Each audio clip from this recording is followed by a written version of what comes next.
मैं गर्भस्थ बालक को चेतना देता हूं, इस विषय पर मुझे बोलने के लिए आमंत्रित किया है।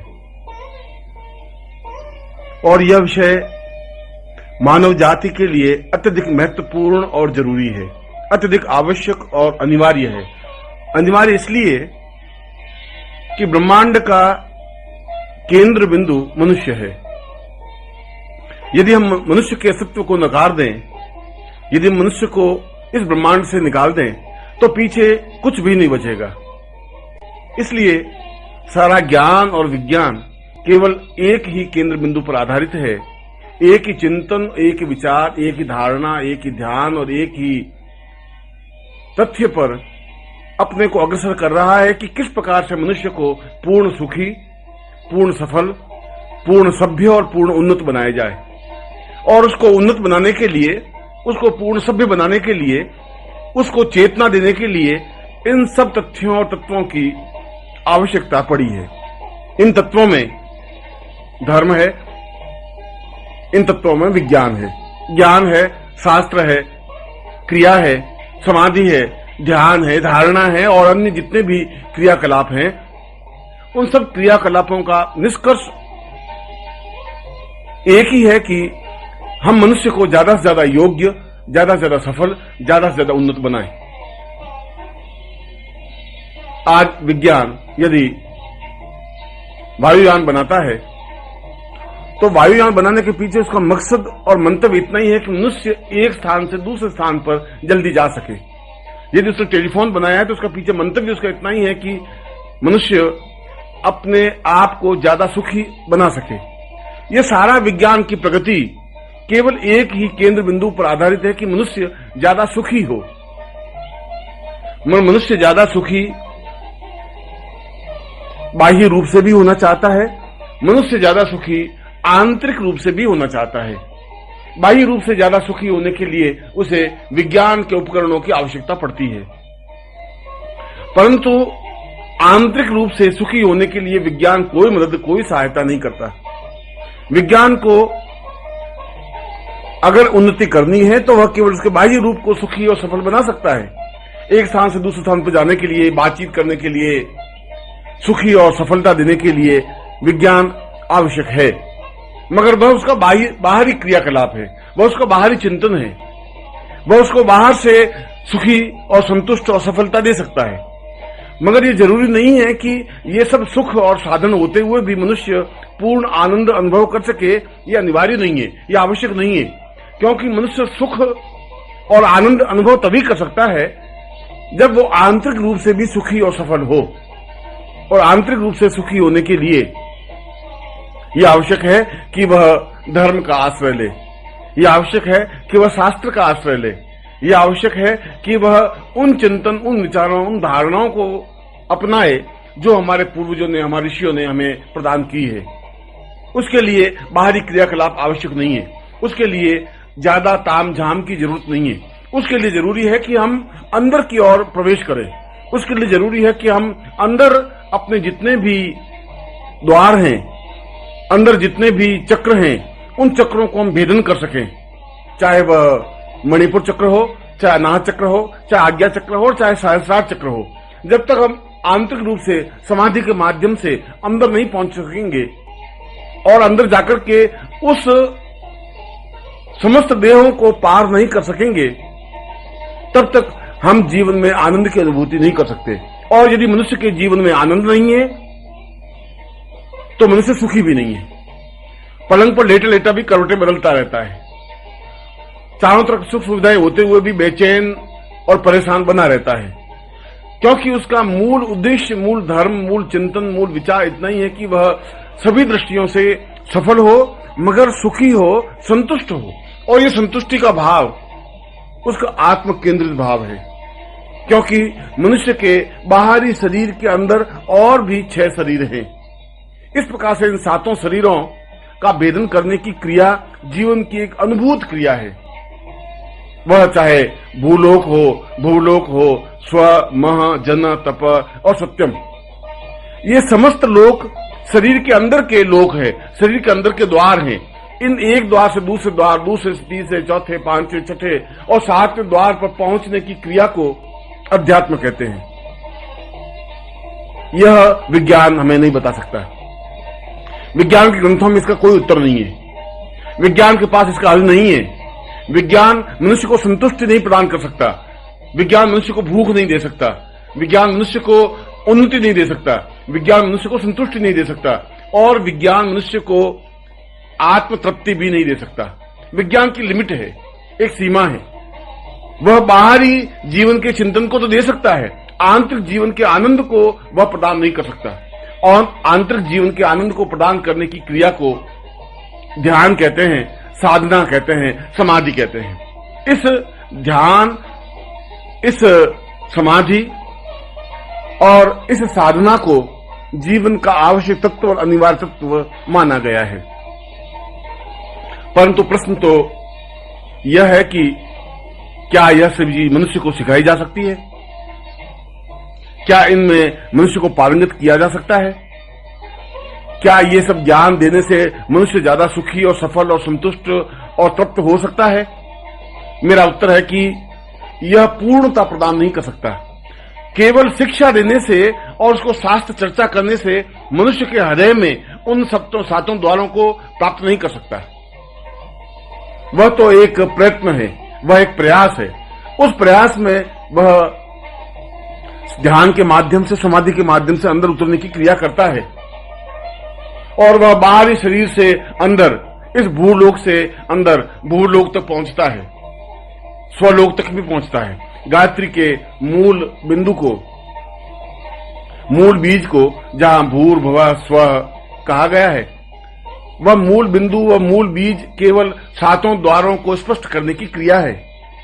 और उसमें बताया गया है कि मनुष्य पूर्ण आनंद, मैं आनंद शब्द का प्रयोग कर रहा हूं, सुख शब्द का नहीं। सुख तो बाहरी वस्तुओं से प्राप्त हो सकता है, आनंद तो आंतरिक अनुभूतियों से प्राप्त हो सकता है।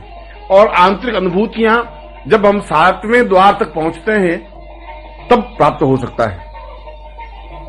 क्या मनुष्य इस ध्यान के माध्यम से, धारणा के माध्यम से, समाधि के माध्यम से उस सातवें द्वार तक पहुंच सकता है जहां आनंद का सरोवर है, जहां पूर्णता है, जहां तृप्ति है, जहां निश्चिंतता है? पहुंच सकता है, मगर इसके लिए सक्षम और समर्थ गुरु की जरूरत है, जो उसकी उंगली पकड़ करके उसको एहसास कराए, उसको स्पष्ट करे कि इस देह के अंदर एक दूसरी देह है जिसको भूलोक कहा गया है, जिसको स्वरलोक कहा गया है, जिसको महालोक, जनलोक, तपलोक और जिसको सत्यलोक कहा गया है। ऐसा तो है नहीं कि पांवों से चल करके हम एक लोक से दूसरे लोक तक या एक द्वार से दूसरे द्वार तक पहुंच सकें। यह तो अंदर उतरने की क्रिया है और अंदर उतरने के लिए जरूरी है कि उस व्यक्ति के साथ साथ गुरु भी उसके अंदर में प्रवेश करे, उसके आंतरिक चेतना को प्रवेश करे, आंतरिक चेतना को थपथपाए, उसके मूल बिंदु को स्पर्श करे, उसके अंदर के द्वार को खोले और भूलोक से आगे जाने पर, भूलोक का जब द्वार खुले तब वह भूलोक में जाने पर एहसास कर सके कि जीवन का मूल मर्म, जीवन का मूल चिंतन क्या है। भूलोक का तात्पर्य है हम समस्त ब्रह्मांड को समझने का ज्ञान प्राप्त कर सके। और तीसरा द्वार स्वरलोक है। स्वरलोक का तात्पर्य है कि जब हम ब्रह्मांड को देखने की क्रिया और ब्रह्मांड को समझने की क्रिया कर सकते हैं, हम अपने आप को भी पहचानने की क्रिया कर सकें, अपने आंतरिक जीवन को पहचानने की क्रिया कर सकें कि हम कहां हैं, किस प्रकार से हैं, हमारा अस्तित्व क्यों है, हम ब्रह्मांड में हमारी उपलब्धि, अनिवार्यता क्यों है और हम कैसे ब्रह्मांड पर विजय प्राप्त कर सकते हैं, पूरे ब्रह्मांड को हम अपने अंदर कैसे उतार सकते हैं। ब्रह्मांड को अपने अंदर उतारने की क्रिया स्वरलोक में पहुंचने पर संभव है।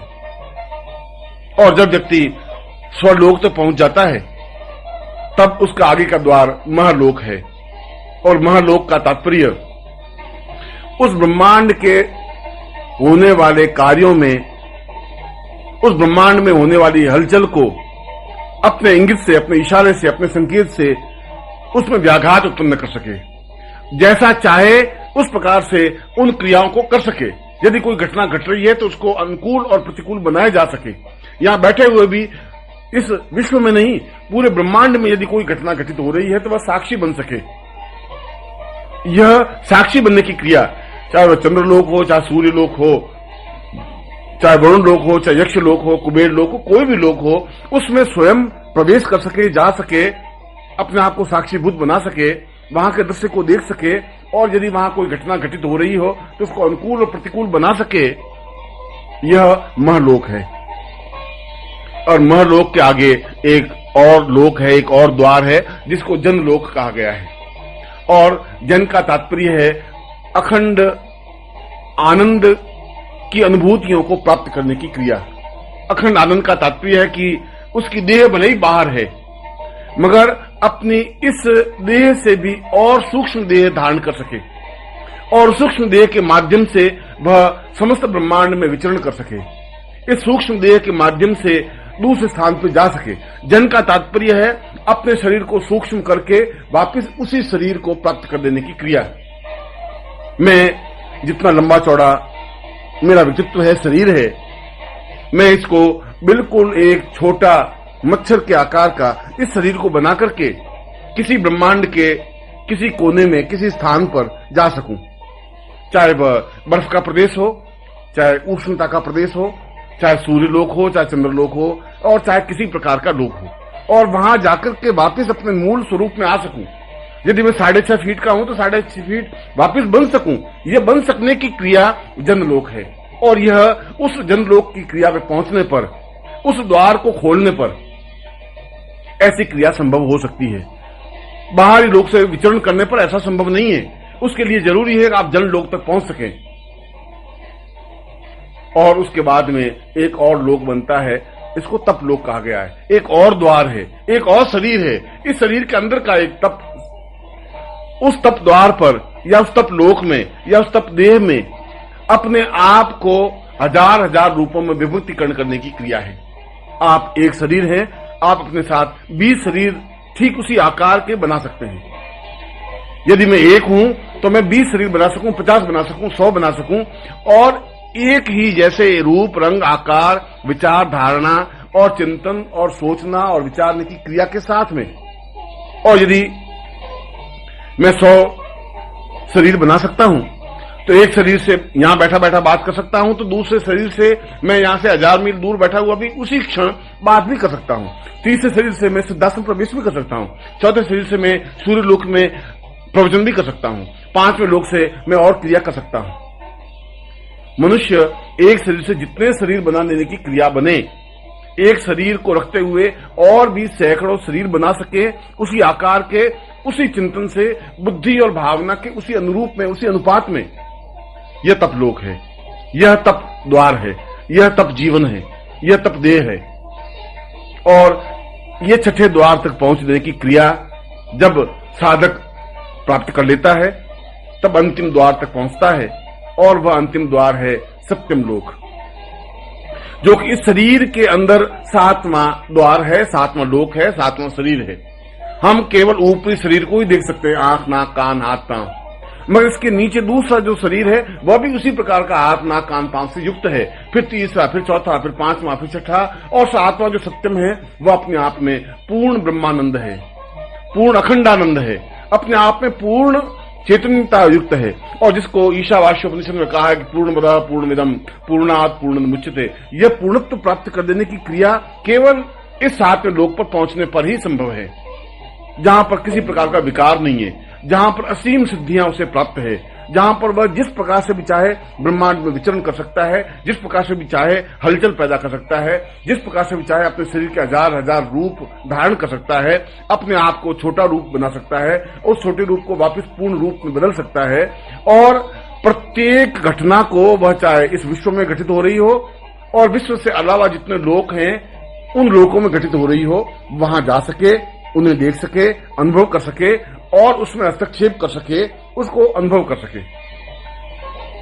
ऐसा योगी, ऐसा व्यक्ति अपने आप में पूर्ण आनंदमय योगी कहा जाता है। और यह सब कुछ इस जीवन में संभव है और यह सब साधना के माध्यम से निश्चित है।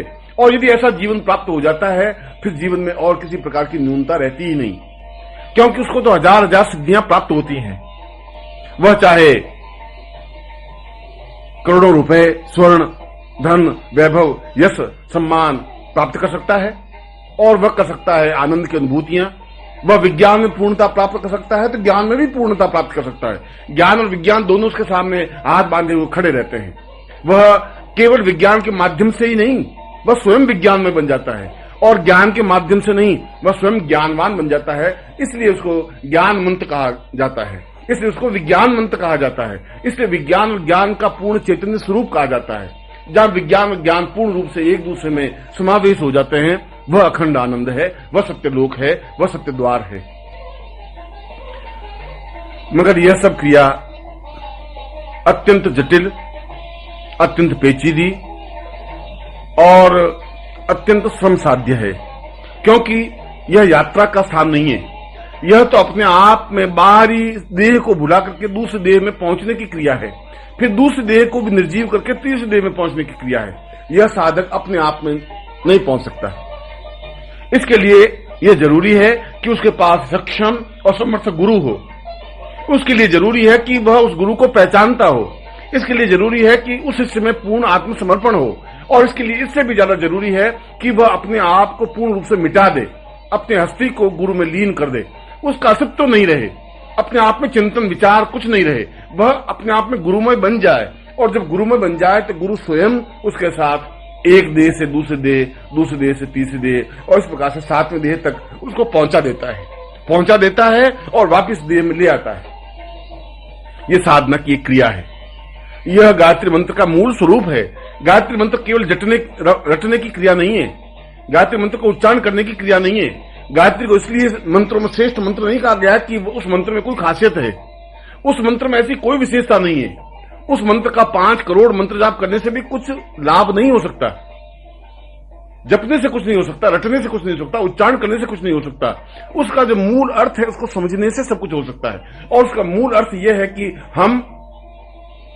कि हम किस प्रकार से अंदर जाए, ये रास्ता बताया है।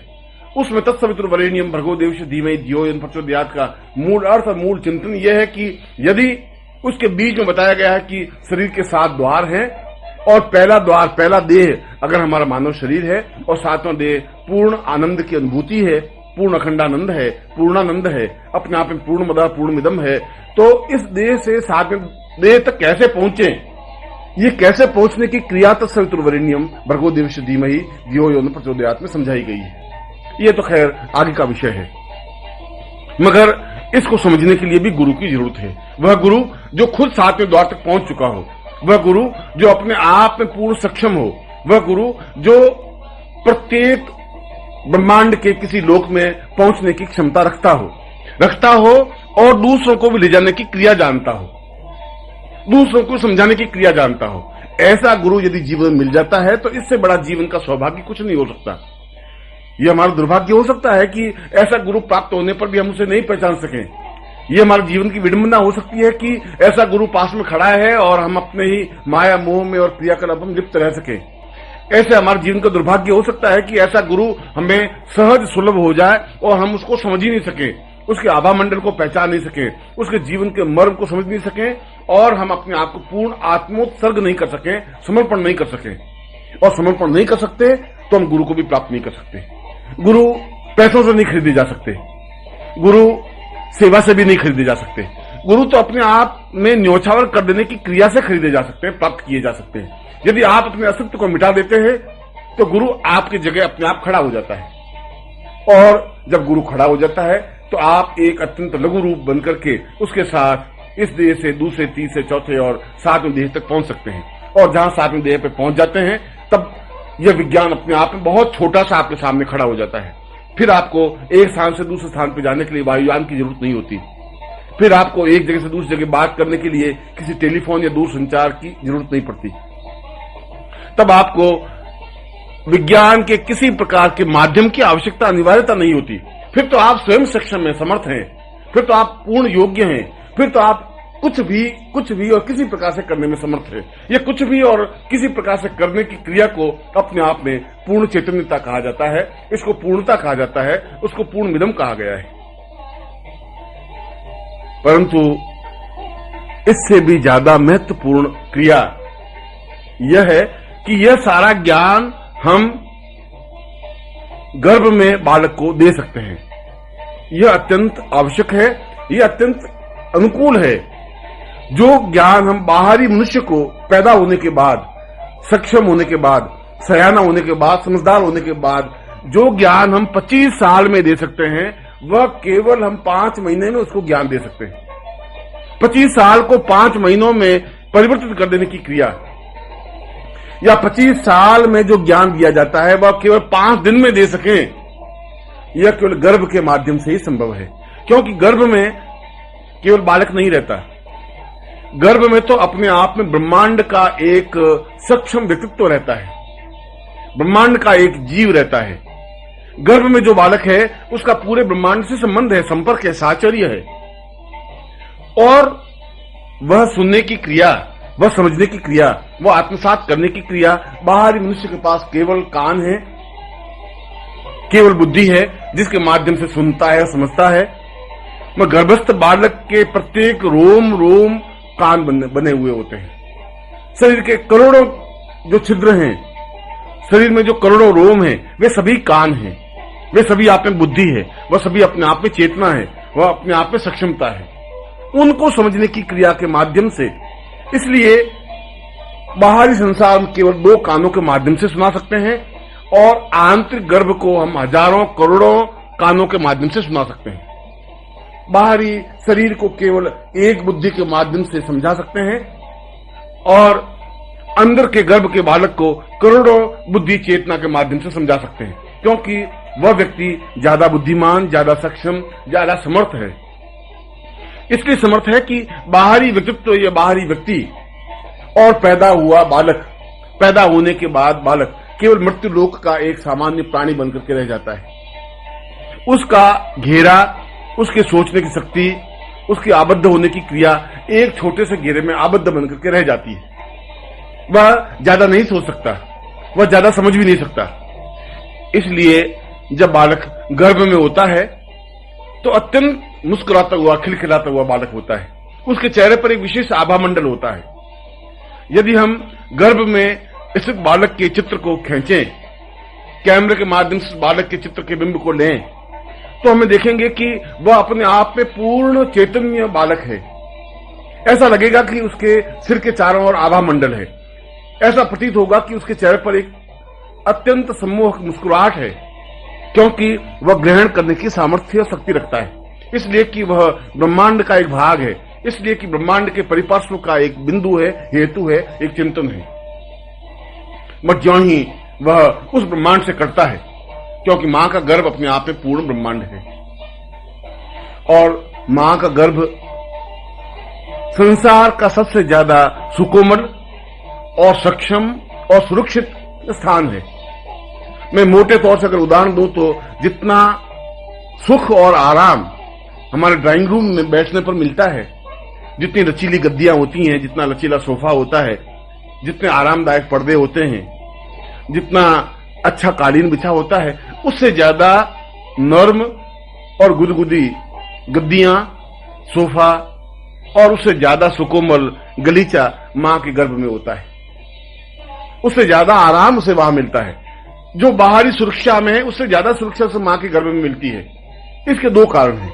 एक तो वह स्थान अपने आप में पूर्ण सुरक्षित है, दूसरा मां के गर्भ की यह विशेषता है कि वह बालक उस समय तक, जब तक मृत्युलोक में जन्म नहीं ले लेता, तब तक पूरे ब्रह्मांड से जुड़ा हुआ होता है, क्योंकि ब्रह्मांड के किसी कोने से वो आया हुआ होता है। हो सकता है वह देवलोक से आया हुआ बालक हो सकता है पितृलोक से आया हुआ बालक हो सकता है किसी और लोक से आया हुआ बालक हो। जिस लोक से भी बालक आया हुआ है, उस लोक से उसका सीधा संपर्क साहचर्य रहता है, और यह संपर्क रह जाने की क्रिया इसलिए होती है कि उसका सारा शरीर ब्रह्मांडमय बनता है, उसका सारा शरीर ब्रह्मांडमय होता है। वह केवल 2 कानों से ही नहीं सुन पाता, वह केवल 2 नेत्रों से ही नहीं देख पाता, उसके सारे शरीर के हजारों हजारों चित्र, करोड़ों छिद्र अपने आप में कान होते हैं, और प्रत्येक छिद्र अपने आप में एक बुद्धि का परिपार्श्व होता है। इसलिए वह ज्यादा समर्थ है समझने में, ज्यादा समर्थ है ग्रहण करने में, ज्यादा समर्थ है अपने आप में पूर्णता प्राप्त करने में। और इसीलिए मैंने कहा है कि बाहरी जीवन में हम जो ज्ञान, जो चेतना और यह शरीर के 7 द्वारों तक पहुंचने की जो क्रिया 20 साल में जाके समझा पाते हैं, वह गर्भ में केवल 5 दिन में ही समझा सकते हैं। और व्यक्ति उन 5 दिनों में उतना ज्ञान, उतनी चेतना प्राप्त कर लेता है जो हम उसको बाहरी जीवन में नहीं समझा सकते, क्योंकि जन्म लेने के बाद उसका घेरा अत्यंत संकीर्ण बन जाता है। जो बालक मुस्कुराते हुए गर्भ में रहता है, बाहर आते ही जब एक संकीर्ण घेरे को देखता है तो रोने लग जाता है, बस रूपात करने लग जाता है, वह चिल्लाने लग जाता है, चीखने लग जाता है। मुस्कुराता नहीं है, हंसता नहीं है। इसलिए हंसता नहीं है कि वह उस ब्रह्मांड से कट करके छोटे से घेरे में आके खड़ा हो गया है। हजारों करोड़ों देवताओं, पितरों और लोगों से संबंध होने के बाद जब वो कट करके केवल 4, 6, 10 लोगों से संबंध जोड़ पाता है, कोई चाचा बनता है, कोई पिता बनता है, कोई मां बनता है, कोई भाई बनता है, कोई बहन बनती है, तो केवल 10-12 परिवार या 10-12 लोगों के संपर्क में या उतने ही छोटे से घेरे में आने के बाद वह अत्यंत दुखी अनुभव करता है, अपने आप को अत्यंत संतप्त अनुभव करता है और इसीलिए रोने की क्रिया प्रारंभ हो जाती है। यह रोना उसके जीवन की व्यवस्था है, उसके जीवन की मजबूरी है। यह रोना इस बात का द्योतक है कि उसको बाहर आने पर आराम, आनंद अनुभव नहीं हुआ। ये रोना इस बात की भी परिचायक है कि बाहर आने के बाद में उसके अनुकूलता प्राप्त नहीं हुई, उसको अच्छा नहीं लगा। वह अपने आप में अत्यंत एक संकीर्ण घेरे में आबद्ध अपने आप को अनुभव करता है और इसीलिए उसका मस्तिष्क एक छोटे से घेरे में आबद्ध हो जाता है। उसके कान एक छोटी सी बात को सुनने के लिए ही आबद्ध हो जाते हैं। वह बहुत सीमित आवाज ही सुन पाता है, वह सीमित दृष्टि तक ही देख पाता है और सीमित स्थान तक, सीमित चिंतन तक सोच पाता है।